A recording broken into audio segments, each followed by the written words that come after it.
तो पिछली वीडियो में हमने फ्रिट्ज जर्निक जी के द्वारा डिस्क्राइब किया गया जो फेज कॉन्ट्रास्ट माइक्रोस्कोपी है उसको देखा था और वहाँ पे उस टॉपिक को हमने बड़े अच्छे से क्लियर किया था। वहाँ पे हमने समझा था कि फेज कॉन्ट्रास्ट का काम क्या है, वो करता क्या है। हमने देखा कि phase contrast microscopy is an optical microscopy technique that converts phase shift in the light passing through a transmit specimen to brightness change in the image. यानी कि सीधी सी बात है, जो फेज कॉन्ट्रास्ट माइक्रोस्कोपी टेक्निक है ये ऑप्टिकल माइक्रोस्कोपी टेक्निक यानी कि light microscopy technique के ऊपर आधारित है, उसके ऊपर बेस्ड है। और इसमें क्या होता है, इसका मेन काम ये होता है कि जब लाइट किसी स्पेसिमेन में से होकर गुजरे और उसमें होने वाले जो स्मॉल चेंजेस होते हैं, जो उनकी वेवलेंथ में होने वाली चेंजेस होती हैं, जो हमारी नॉर्मल आंखें नहीं देख सकती, वो इसके थ्रू बहुत अच्छे से हम देख पाते हैं। और इसी की वजह से एक बढ़िया, एक अच्छी, एक क्लियर इमेज प्राप्त हो पाती है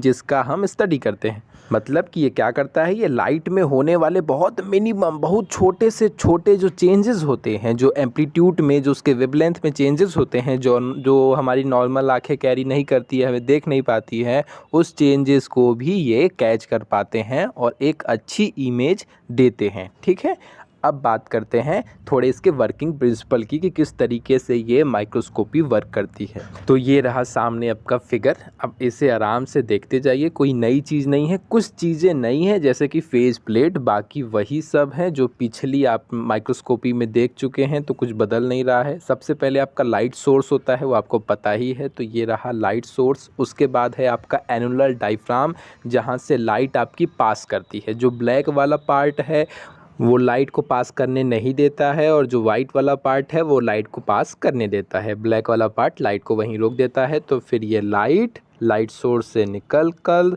एनुलर डायफ्राम को क्रॉस करके आपकी कंडेंसर लेंस के ऊपर गिरती है। अब कंडेंसर लेंस क्या करता है, इस फैली हुई प्रकाश को कंडेंस कर देता है स्पेसिमेन के ऊपर। जहाँ स्लाइड होती है उस स्लाइड के ऊपर स्पेसिमेन रखा होता है, उसी स्पेसिमेन के ऊपर ये कंडेंसर लेंस आपकी कंडेंस कर देती है।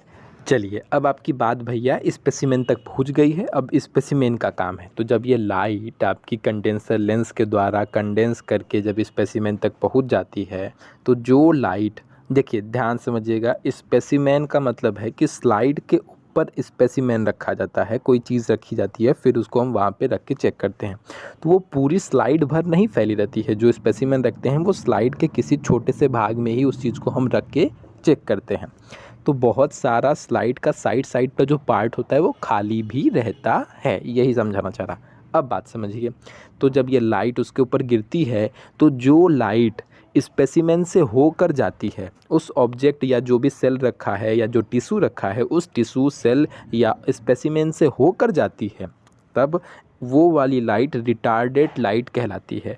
और जो लाइट दो सेल्स के बीच के गैप से निकल कर चली जाए, दो ऑर्गेनल्स के बीच के गैप से निकल कर चली जाए, या कह लीजिए साइड से चली जाए जहाँ पे आपका स्पेसिमेन है ही नहीं, जहाँ सेल है ही नहीं, तो वो लाइट किसी चीज़ से टकराई नहीं, तो वो लाइट आपकी अनरिटार्डेड लाइट कहलाती है। आई बात समझ? जो लाइट आपकी सेल से गुजरी, सेल पर गिरी, वहाँ से बाद होकर गुजरी, उसको डॉट डॉट से शो किया गया है, और उस लाइट को रिटार्डेड लाइट कहते हैं। जो लाइट सेल पर नहीं गिरी, सेल के साइड से निकल गई, दो ऑर्गेनल्स के बीच से निकल गई, या सेल पर गिरी ही नहीं, स्लाइड बहुत बड़ी होती है, उस स्लाइड में से होकर गुजर गई, तो वो वाली जो लाइट है वो लाइट अनरिटार्डेड लाइट कहलाती है। वो डार्क कलर से, डार्क ब्लैक कलर से उसको शो किया गया है। अब ये लाइट आती है, ऑब्जेक्टिव लेंस पर गिरती है, और यहाँ से उसके बाद ये फेस प्लेट पर जाती है। सारा कर्मकांड यहीं पे होता है, क्योंकि सारा मेन चीज़ जो भी है वो फेस प्लेट से ही होता है। बात कुछ ऐसी है कि जब किसी चीज़ के ऊपर लाइट गिरती है, तो कुछ न कुछ मात्रा में उस लाइट को एब्जॉर्ब किया जाता है, कुछ मात्रा में रिफ्लेक्ट होती है, कुछ मात्रा में एब्जॉर्ब होती है।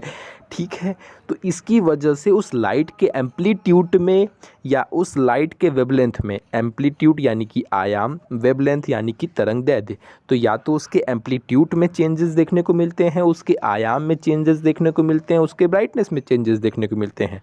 यानी कि उसमें कुछ न कुछ प्रकार के चेंजेस या फेज शिफ्ट देखने को हमें मिलते हैं उस लाइट के अंदर, जो लाइट किसी सेल के ऊपर गिरी हुई है। और इसी फेज शिफ्ट को या इसी चेंजेस को कैच करने का काम आपका फेज कॉन्ट्रास्ट माइक्रोस्कोपी करती है। ठीक है, ये लाइट में होने वाले स्मॉल वेरिएशन को भी, छोटे से छोटे होने वाले वेरिएशन को भी, जो हमारी लाइट, जो हमारी नॉर्मली आंखें नहीं देख पाती हैं, उन वेरिएशन को भी कैच करने का काम आपका फेज कॉन्ट्रास्ट माइक्रोस्कोपी करती है। यही छोटी सी बात है। तो जो वहाँ से गुजरी वो रिटार्डेड लाइट कहलाई, और उसके जो आयाम हैं, जो उसका वेवलेंथ है, उसमें कुछ न कुछ मात्रा में परिवर्तन देखने को मिला, उसके ब्राइटनेस में थोड़े चेंज देखने को मिला। और जो लाइट सेल के ऊपर गिरी ही नहीं, अनरिटार्डेड जो लाइट है, वो भैया जैसे आई वैसे चली गई। उसके जो रास्ते में कुछ पड़ा ही नहीं, तो उसकी आयाम में, उसके वेवलेंथ में कोई चेंजेस मिला ही नहीं, वो लाइट वैसे ही क्रॉस कर गई। तो उस तरीके की लाइट को अनरिटार्डेड लाइट कहते हैं। अब यहाँ तक इतना तो आपको समझ में आ गया कि रिटार्डेड और अनरिटार्डेड लाइट क्या होती है। अब ये लाइट स्पेसिमेन को क्रॉस करने के बाद ऑब्जेक्टिव लेंस पर पड़ती है, और ऑब्जेक्टिव लेंस से फेस प्लेट की तरफ भेज दी जाती है। देखिए, बात समझिएगा, ये जो रिटार्डेड लाइट है, ये स्पेसिमेन से गुजरने वाली लाइट है। ठीक है, यानी कि उस स्पेसिमेन का वो जो सेल है, उस सेल का अपना कुछ RI होगा। RI मतलब रिफ्रैक्टिव इंडेक्स होगा, उसकी अपनी कुछ डेंसिटी होगी, घनत्व होगा। तो कुछ ना कुछ मात्रा में तो वो प्रकाश को एब्जॉर्ब करेगा, थोड़ा रिफ्लेक्ट करेगा। तो ये सारी चीज़ें होंगी, जिसकी वजह से जो प्रकाश बाहर के साइड से जब उसके अंदर से गुजरता है, उस सेल के अंदर से गुजरता है, तो उसकी ब्राइटनेस में थोड़ी कमी आ जाती है। लाइट वेरिएशन होता है, जरा सी उसकी ब्राइटनेस कम हो जाती है, जो कि हमें नॉर्मली आंखों से नहीं दिखती है। तो ये जो रिटार्डेड लाइट है, इसका मतलब होता है थोड़ा मंद प्रकाश किरणें। ठीक है, रिटार्डेड लाइट का मतलब होता है मंद, थोड़ा धीमी प्रकाश किरणें। ये लाइट थोड़ी हल्की हो जाती है, और जो अनरिटार्डेड होती है वो थोड़ी गाढ़ी रहती है। अब क्योंकि उसके जो फील्ड में, उसके क्षेत्र में कोई पड़ा ही नहीं, वो दो सेल के बीच से चली गई, या वो सेल पर गिरी ही नहीं, जैसे आई वैसे ही चली गई, तो उसके आयाम में, उसके वेवलेंथ में, उसके एम्पलीट्यूड में किसी भी प्रकार के कोई चेंजेस देखने को नहीं मिलते हैं।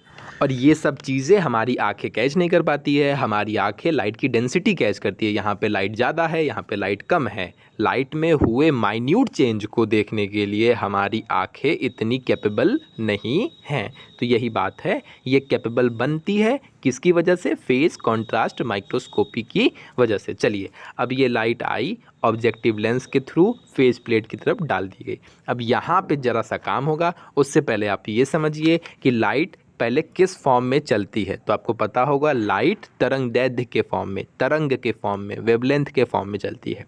और एक वेवलेंथ के बीच की, यानी कि दो पीक के बीच की दूरी को हम किससे शो करते हैं? लैम्डा से शो करते हैं। पहले ये चीज़ों को समझिए, फिर मैं आगे की बात, ये जो फेज प्लेट वाला है उसको समझाऊंगा। पहले समझिए, लाइट आपकी कुछ इस तरीके से यूं यूं यूं ऊपर नीचे चलती है। ये जो ऊपर वाला पॉइंट है, इसको हम पीक कहते हैं, पीक यानी कि शिखर। और नीचे वाला जो पॉइंट है, इसको हम वैली कहते हैं, यानी कि खाई, ऐसा कुछ समझ लीजिए। तो वैली कहते हैं।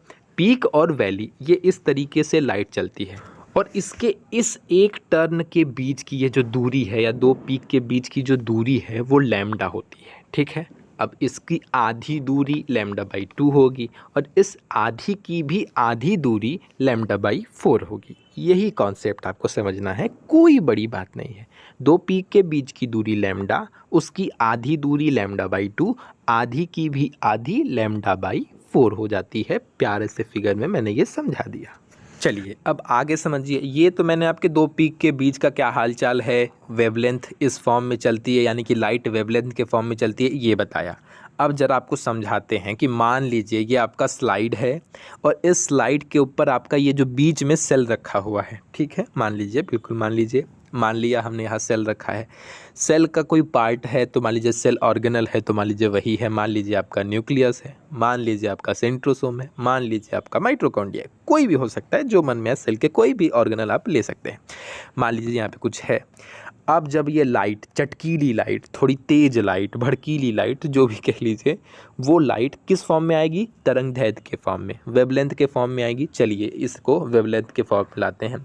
थोड़ी चटक लाइट है, तो इसलिए इसकी वेवलेंथ बड़ी बड़ी है। ये जो इसका फेरा है, थोड़ा बड़ा बड़ा है। आई, जब वो इस सेल के सेल में से होके गुजरी या इस सेल ऑर्गेनल में से होकर गुजरी, तो इस सेल ऑर्गेनल का या मान लीजिए न्यूक्लियस है या जो भी है माइटोकॉन्ड्रिया है, इसका कुछ अपना रिफ्रैक्टिव इंडेक्स होता होगा, इसकी कुछ अपनी डेंसिटी होती होगी, इसका कुछ अपना ऑप्टिकल डेंसिटी होती होगी, प्रकाशिक घनत्व होता होगा, कुछ न कुछ मात्रा में वो लाइट को एब्जॉर्ब करेगा, रिफ्लेक्ट करेगा, ये सारी चीज़ें करेगा, जिसकी वजह से लाइट में कुछ कमी आएगी।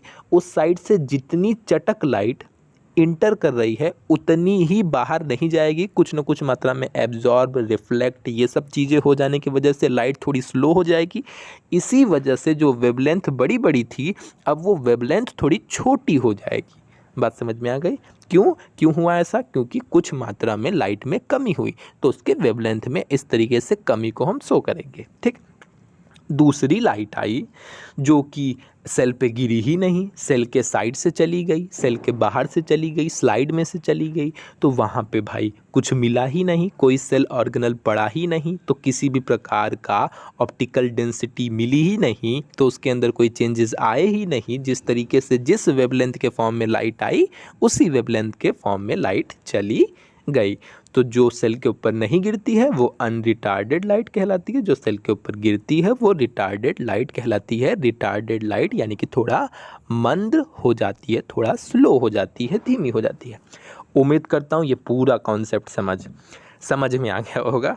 अब फेज प्लेट की बात आ गई, यहाँ से लाइट आ गई, कैसे लाइट गुजरती है, क्यों कम होता है, क्यों बढ़ता है, सब कुछ बता दिया गया। ठीक है, वेवलेंथ में कमी आना यानी कि लैम्डा में कमी आना। ठीक, अब समझते हैं। अब ये लाइट ऑब्जेक्टिव लेंस के थ्रू जब फेज प्लेट की तरफ भेजी गई, तो इस फेज प्लेट के ही अंदर फेज रिंग होता है। ठीक है, फेज रिंग होता है, उस फेज रिंग का अपना एक काम होता है, उस काम को समझिए ज़रा। देखिए, फेज रिंग कुछ ऐसा करती है कि इनके वेरिएशन को बढ़ा और घटा देती है। जैसे जो अनरिटार्डेड लाइट है, इसकी वेरिएशन को λ/4 बढ़ा देती है, और जो रिटार्डेड लाइट है वो पहले से ही मंद है, पहले से ही स्लो है, उसको और घटा देती है, λ/4 घटा देती है, इनके बीच में डिफरेंस क्रिएट कर देती है। यही काम फेज रिंग का है, जिसकी वजह से इस डिफरेंस क्रिएट करने की वजह से जो हमारी नॉर्मली आंखें नहीं देख पाती हैं, लेकिन इस इंस्ट्रूमेंट की सहायता से जब यहाँ से इमेज प्लेट के ऊपर पड़ती है तो एक क्लियर, एक साफ सुथरी अच्छी इमेज प्राप्त होती है। होता क्या है, इसकी जो बैकग्राउंड होती है वो बहुत धीमी हो जाती है, और जो उसका सेल वाला पार्ट है, जो उसका फ्रंट वाला पार्ट है, वो बहुत डार्क हो जाता है। एग्जाम्पल के तौर पे एक फिगर दिखा रहा हूँ, इस फिगर के माध्यम से आप आसानी से समझ पाएंगे। आप देख सकते हैं इस फिगर में किस तरीके से इसकी बैकग्राउंड लाइट हल्की हो गई है, और जो फ्रंट जो हमें देखना है, जो काम की चीज़ है, वो हमारी डार्क हो गई है। ये क्यों हो पाया? ये लाइट में हुए वेरिएशन की वजह से ऐसा पॉसिबल हो पाता है, और इस इंस्ट्रूमेंट की वजह से पॉसिबल हो पाता है। यही छोटी सी बात, प्यारी सी बात आपको इतनी सारी टाइम में बताई गई है। उम्मीद करता हूँ चीज़ें समझ में आ गई होंगी। ना समझ में आए एक बार फिर से देख लेंगे, पूरा कंसेप्ट क्लियर हो जाएगा, मन में कोई डाउट ना रहेगा। बाकी एक चीज़ आपने और सुनी होगी, इनके बीच में कंस्ट्रक्टिव इंटरफेरेंस होता है, डिस्ट्रक्टिव नहीं। डिस्ट्रक्टिव में क्या होता है, दो वेवलेंथ, जैसे समझिए इनके बीच में मैंने नोट्स दिया है, उस नोट्स में अच्छे से मैंने लिखा हुआ है, कोई दिक्कत परेशानी नहीं होगी। वहाँ पे मैंने कंस्ट्रक्टिव और डिस्ट्रक्टिव दोनों दिया है। ठीक है, दोनों तरीके से बताया है।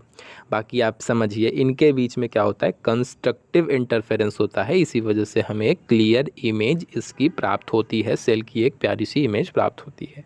अब कंस्ट्रक्टिव और डिस्ट्रक्टिव इंटरफेरेंस क्या है वो समझिए। देखिए, कंस्ट्रक्टिव में कुछ ऐसा होता है, कंस्ट्रक्टिव इंटरफेरेंस में कि दो लाइट की पीक से मिलती है और वैली से मिलती है, जिसकी वजह से ये लाइटें मिलकर इनकी तरंगदैर्ध्य बढ़ जाती है, यानी कि ब्राइटनेस बढ़ जाती है। जब तरंगदैर्ध्य बढ़ेगी तो ब्राइटनेस बढ़ जाएगी। जबकि दूसरी तरफ क्या होता है, जब डिस्ट्रक्टिव इंटरफेरेंस होता है तो दो लाइटों की पीक नहीं मिलती है, एक पीक और वैली एक दूसरे के आमने सामने हो जाते हैं। ऐसी कंडीशन में पीक और वैली एक दूसरे के सामने, यानी कि एक दूसरे को एक तरीके से कट करते हैं, और कट करने की वजह से ये वाली जो लाइट होती है इसमें ब्राइटनेस लो हो जाती है, धीमी हो जाती है, या एक दूसरे को ये कैंसिल कर देते हैं तो लाइट मंद पड़ जाती है, धीमी पड़ जाती है। तो इस वाले कंडीशन में फेज कॉन्ट्रास्ट माइक्रोस्कोपी में जब कंस्ट्रक्टिव इंटरफेरेंस होता है तब एक हमें क्लियर इमेज देखने को प्राप्त होती है। कंस्ट्रक्टिव इंटरफेरेंस में होता क्या है, पीक पीक से मिलती है, जो लाइट है, लाइट की तरंग दैर्ध्य है, वेवलेंथ है, उसमें पीक पीक से मिलती है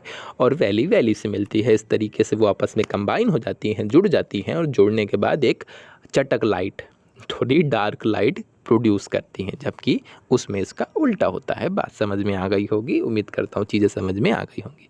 ये मैंने चीज़ें यहाँ पर लिख दी हैं, वैसे ही समझाया है, कुछ नई चीज़ नहीं है। मैंने सारी चीज़ हिंदी इंग्लिश दोनों लैंग्वेज में लिख दी है। जो मैंने अभी पीछे बताई है वही सारी बातें यहाँ पर लिखी गई है। उम्मीद करता हूँ आपको समझ में आएगा। ना समझ में आए एक बार इंग्लिश पढ़ के हिंदी पढ़ लीजिएगा, आपके पूरे डाउट क्लियर हो जाएंगे। बाकी जो मैंने बताया है वही सेम चीज़ें लिखी हुई हैं। तो ठीक है, वीडियो पसंद आएगी तो like share subscribe. Tata bye bye.